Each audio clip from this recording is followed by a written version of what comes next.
Pemirsa, viral di media sosial video seorang dokter spesialis kandungan yang mengungkapkan kisah miris pengalaman pasiennya, yaitu bocah perempuan berusia 10 tahun yang sudah melakukan aktivitas seksual di rumah teman yang baru dikenalnya di media sosial.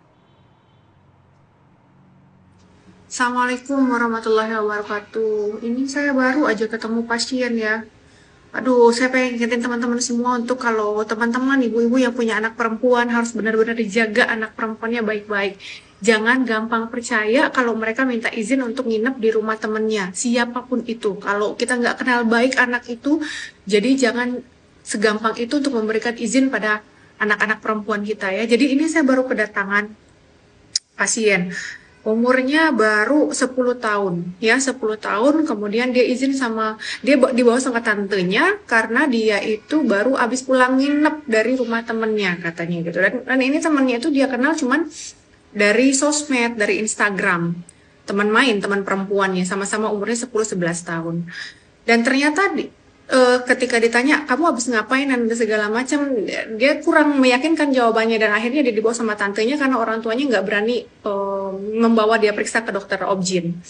Dan di situ dia cerita bahwa saya pengen cek nih dok, ini ponakan saya udah macem-macem nggak, karena dia ini nginep di rumah temennya, katanya kita lagi lengah, kita lagi banyak kegiatan di rumah, orang tuanya lagi keluar kota dan dimintain izin dan dia nyelinap pergi, katanya sih nginep di rumah temennya gitu. Dan ternyata usut akhirnya saya periksa, saya tanya-tanya adiknya, ternyata mereka dia itu nginep di rumah temennya itu berempat, jadi 2 cewek 2 cowok, udah janjian ada di situ. Cowoknya itu anak-anak laki-laki juga, usianya baru 13 tahun dan katanya dia pacaran baru 2 minggu, dan itu pun kenal dari Instagram, TikTok dan sebagainya.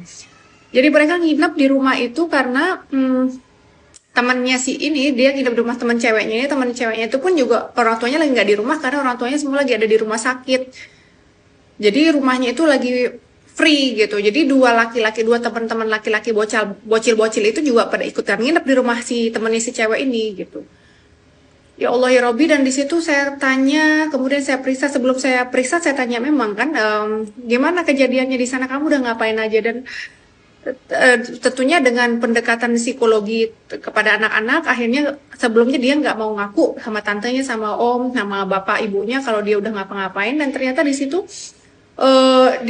ternyata ketika sama saya dia ngaku, iya saya sudah, mohon maaf ya, ciuman, sudah dipegang bagian atas dan juga di bagian bawah. Saya tanya apakah itu cuman pegang aja atau memang sudah sampai terjadi macam-macam, dan ternyata sudah terjadi hubungan badan antara si anak ini, si pasien ini sama laki-laki itu, yang baru dia kenal baru 2 minggu, dan itu dia kenal cuman dari Instagram, DM, dan juga dari TikTok dan sebagainya. Ya Allah ya Tuhanku, ini 10 tahun, kemudian saya lakukan pemeriksaan, tentu saja apakah sudah memang terjadi hubungan tersebut, apakah ada intercourse ya, ada masuk. Dan memang ternyata, dan sayangnya saya mendapatkan memang selaput darah atau himennya emang sudah robek, dan ada robek di Tuhan ya Allah ya Robbi ya Karim, 10 tahun loh. Saya nggak nyangka gitu, ya Allah ya Robbi. Jadi buat ibu-ibu di luar sana yang punya anak-anak, anak-anak perempuan ya, tolong dijaga baik-baik. Padahal ini anak dia sekolah di tadi bilangnya masih SD ya, SD, tapi SD pakai hijab. Saya kehabisan kata-kata gitu. Ya Allah ya Robbi. Dan terakhir lagi saya tanya dan saya ingetin ya, jadi jangan cerita sama siapa-siapa, jangan kasih tahu siapapun kalau kamu sudah melakukan ini. Kita harapkan nanti bisa sembuh kembali selaput darah yang sudah rusak itu, dan jangan pernah ceritakan aib itu sama siapapun.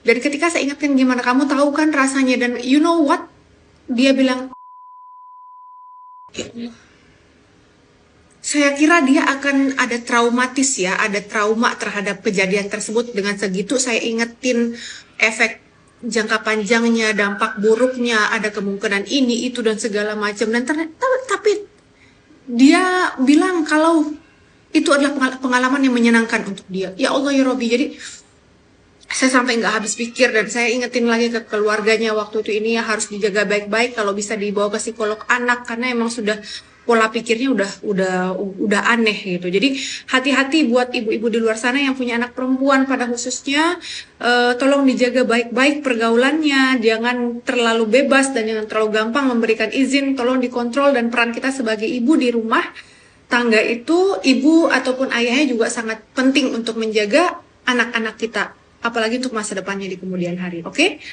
Terima kasih. Assalamualaikum warahmatullahi wabarakatuh.